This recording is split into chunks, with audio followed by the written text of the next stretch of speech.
Hey everyone, Rascally here. And Mama, welcome to our podcast. Today we're discussing another older DC animated show that ran alongside Batman. That's Superman the Animated Series. Yes, and unlike Batman Animated Series, Superman series has a much lighter tone and a more heroic one as well, as the Man of Steel protects Metropolis from Lex Luthor, Brainiac, Metallo, and eventually Darkseid in an epic final battle. Yes. They don't make shows like this anymore, DC. Right. And before we start, be sure to like, subscribe, and click notification bell on future podcasts and pause videos. Absolutely. This was a fantastic series, and we have to mention written by Dwayne McDuffie.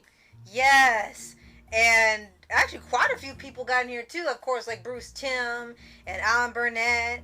And, well, you can't list them all because you'd be here all day, but lots of people, including them, went into the making of this show. Yes. Now, this one came on in the late 90s and ended in the early 2000s, like really the beginning of the 2000s. And we were able to watch it on Prime Video. Right, just like with Batman. And this was originally on Kids WB. As you said, we saw it online. We did not see it on DVD. And it was really, really popular. Now, Batman was still the quintessential series for DC at the time. But Superman was really popular too. And it was mostly praised for having more complexity, high-quality animation for the 90s, and writing. And they stayed faithful to the source material.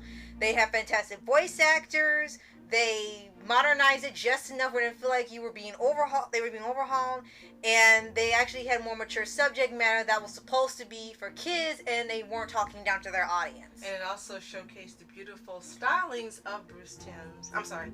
Yeah, you're right, Bruce Timm. Bruce Timm's art, because he had this style that stood out from everyone else's during that time. Now so many people copy it and imitate it. Yes. But during the time this was out and those other shows that he animated, he had his own particular style that was beautiful and really got lots of awards. Yes, absolutely. And this show ran for 4 seasons, although the 4th season is really like a 3-part finale series finale. It did have 4 seasons. It ended in the 2000s. And it eventually also have some spin-off comic books taking place in the same universe. So those you should check out as well if you love this series. Yes.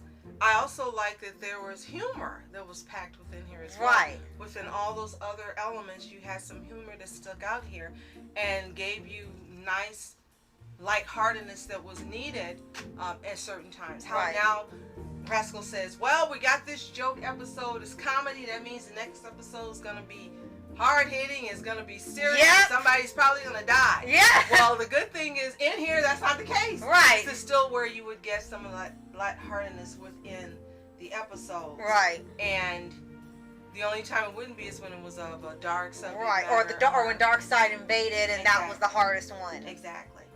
And then they also had a really big voice cast, both for guest stars and for the main one that eventually go into the Justice League series. Now, for this Superman, it was voiced by Tim Daly, right, whom you're all familiar with. Lois Lane was Dana Delaney, which was a cut from the norm then. Yes. She wasn't one that they normally would have chosen. She wasn't a voice actor at the time. Jimmy Olsen is David Kaufman. Yes, a.k.a. he's a Phantom. Yes. Clancy Brown was Lex Luthor, perfect casting. Yes, had the can't get anyone else for Lex Luthor. Right, and you also had appearances of Corey Burton, Michael Ironside, George Zunza. I have to get it right, Zunza. Lauren Tom, of course. Yes. And Joanna Cassidy, who started to make appearances in some of the DC movies. Then a lot of times she would end up being a villain for some reason. And then with the exemplary guest stars, let's start off with Santa Claus himself, Dan Asner, Xander Berkeley, Kevin Conroy, Cam Clark, Brian Cox, Jim Cummings. Yes, it just goes on and on. They even had Gilbert Gottfried on there. Yes. And they had so many great guest stars on here. And this is back when people were really putting the time and effort to getting stars you would love to see in these type of shows. And this was before voice acting, whether it's for Western animation or anime, was considered a legitimate profession. Right. Like it is now, which is unfortunate because it always has been. So when people were making appearances and they were stars of the screen or TV, right, they were, I don't think they were paid the same way that they're paid now. No, It had a whole at that different, time. Yeah, yeah. different meaning to it when they were pure in voice acting. Right. Now they also, as you brought up, they also had some crossovers with a few of the other DC shows that are on at the time. Mostly they did Batman. Batman would come into Metropolis, or Superman would go to Gotham. You know what I'm saying? They have Batgirl and Supergirl like in the comics. Right. Batgirl and Supergirl would meet. The Joker and Lex Luthor would team up. It kind of mostly was them. And then later on, there was a crossover with Static Shock, where Superman came to Dakota City. And for some reason, every crossover DC did with Static Shock is memorable. Yes. Whatever series. Right. And the only one we're still waiting for, and they haven't delivered yet, is Static Me and the Teen Titans. We still haven't gotten that yet.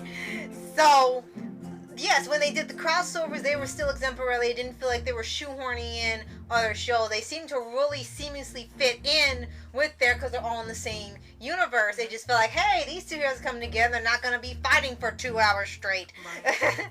And, of course, you get Superman's backstory of how he came to Earth. He was raised by the Kents. And in this one, this is long before they started having the version where Pa Kent dies. So he still has both of the Kents as his parents in here, and they survived the whole series, which we're really grateful for because we're not really fans of that.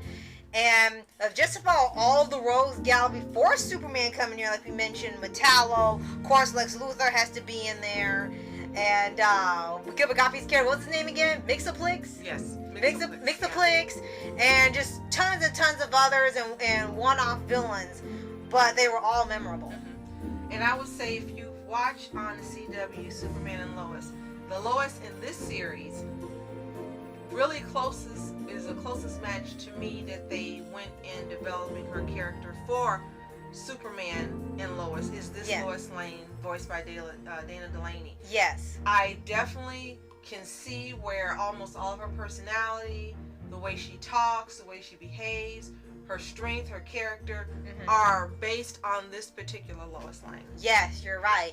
And I'm glad they actually took some of the more memorable or popular versions and adapted it accurately when putting it to live action. That's really great to see. So you can see that it still made an impact on the people who love Superman as a character, whether they've seen this series or they've read the comics or something.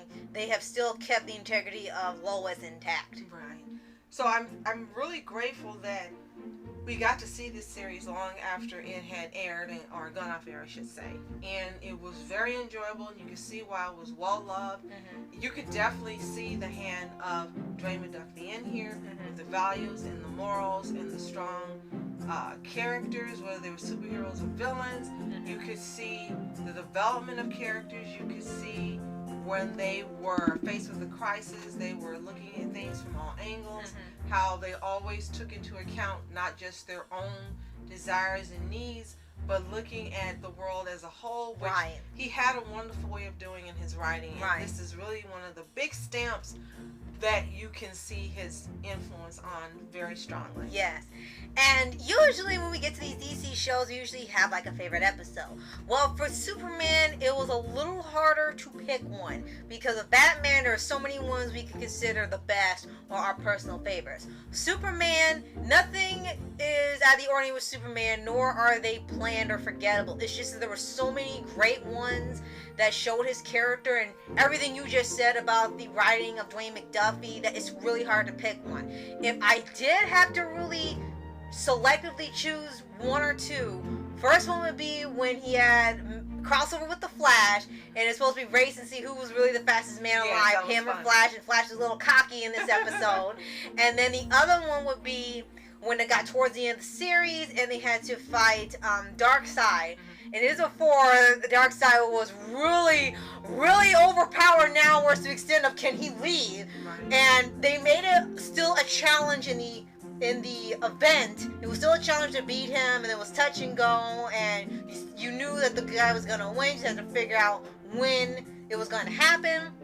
And it was really more of the standard that was of the time when you had good versus evil, and it really felt like a fitting finale. I think of the span of the entire series, I think only one character died. So that was really different because majority of the time they get taken out left and right, and it's like, are you still doing your job? So it was really great to see that, and it was a fitting finale to the series. My two favorite parts of this series was one, the relationship between Batman and Superman here. It really seemed like a friendship, Yeah. not a competition. Right. And then two, you could tell the rapport that Tim Daly and Kevin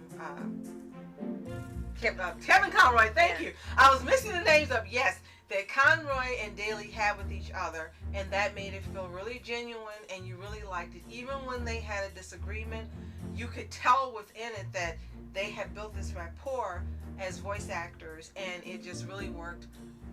On screen, I guess you have to say on screen. Yeah. That word. Yeah, and it's really great that stayed intact, because you wouldn't have liked, it would have been Batman vs. Superman, decades before Batman vs. Superman, you're like, oh, thank gosh. goodness it wasn't there. Right. So if you've seen Superman, the animated series, let us know what you think in the comments below. If you haven't seen it, maybe it's on the streaming channel.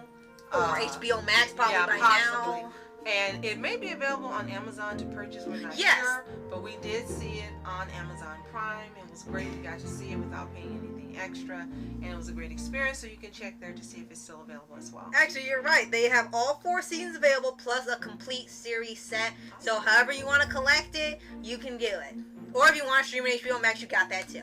Awesome. So, and if you haven't already, subscribe for updates and weekly videos on your favorite anime series, animated shows, and all things animation. Absolutely. So, thank you so much for watching. I'm Masculine Entertainment. And I'm Mom Entertainment. Have a toontastic day. Peace.